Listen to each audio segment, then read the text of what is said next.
Apakah kalian sering mendengar penyakit yang bernama kencing manis? Dalam dunia medis, kencing manis disebut dengan istilah diabetes mellitus.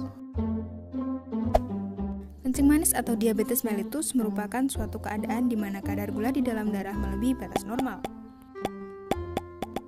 Lalu, bagaimana gula tersebut bisa menumpuk dalam darah kita?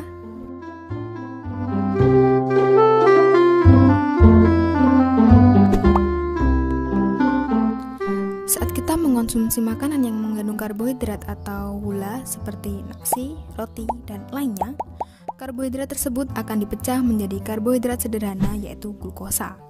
Kemudian, glukosa akan dipecah menjadi ATP, yaitu suatu molekul yang berkontribusi terhadap energi di dalam tubuh melalui proses yang dinamakan glikolisis.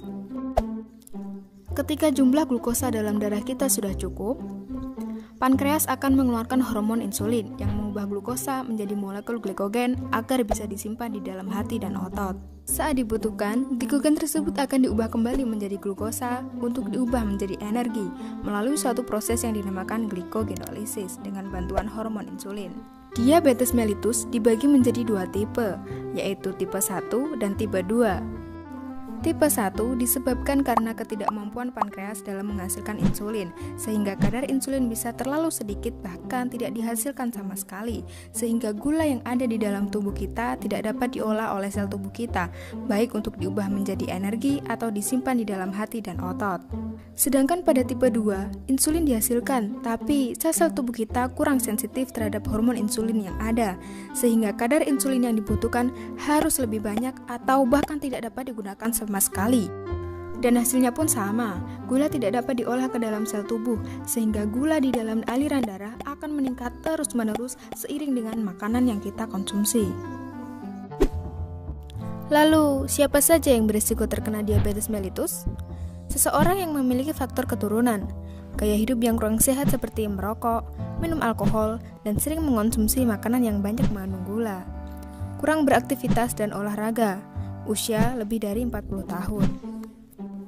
Menurut WHO, sekitar 171 juta orang di dunia mengidap diabetes pada tahun 2000 dan diperkirakan akan meningkat menjadi 366 juta pengidap diabetes di tahun 2030. Sungguh angka yang fantastis, bukan? WHO juga memprediksi kenaikan jumlah pengidap diabetes di Indonesia yang pada tahun 2000 sebanyak 8,4 juta menjadi 21,3 juta pada tahun 2030. Dan bagaimana seseorang bisa didiagnosis menderita diabetes? Untuk mengetahui apakah seseorang menderita diabetes, perlu dilakukan pemeriksaan melalui pengambilan sampel darah. Terdapat 3 kategori pemeriksaan. Yang pertama adalah gula darah sewaktu. Seseorang dikatakan diabetes jika hasil pemeriksaan kadar gula darah sewaktu adalah 200 mg/dl atau lebih. Yang kedua, kadar gula darah puasa.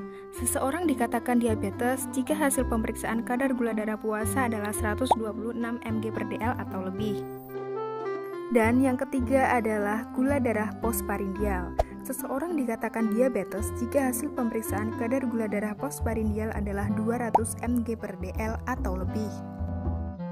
Biasanya, penderita diabetes mellitus mengalami 3 gejala khas.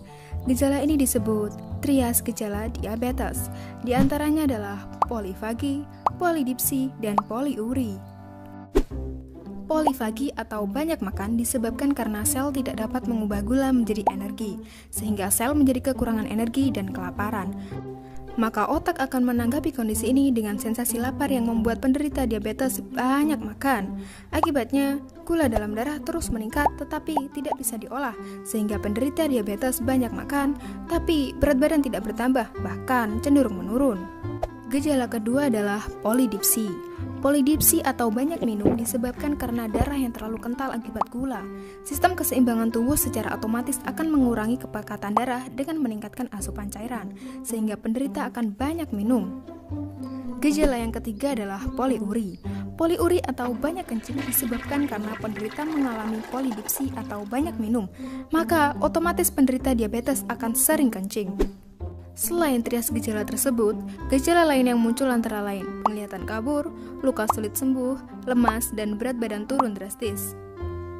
Penderita diabetes mellitus bisa mengalami komplikasi seperti kerusakan saraf, kerusakan jantung, katarak dan kebutaan, kerusakan ginjal, disfungsi seksual, dan kerusakan pembuluh darah kaki.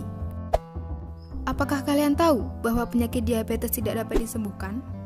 Fokus utama dalam penanganannya adalah menjaga agar kondisi gula darah tetap normal. Penanganan yang bisa dilakukan adalah dengan rutin melakukan pengobatan. Obat yang sering digunakan adalah obat pendorong produksi insulin, obat untuk meningkatkan sensitivitas sel terhadap insulin, dan obat pengganti insulin. Lantas, bagaimana kita bisa mencegah diabetes? Yang pertama adalah cek gula darah secara teratur, konsumsi makanan yang sehat dan jaga pola makan agar berat badan tetap ideal. Dan jangan lupa untuk berolahraga secara teratur. Waspadai diabetes, ayo mulai hidup sehat.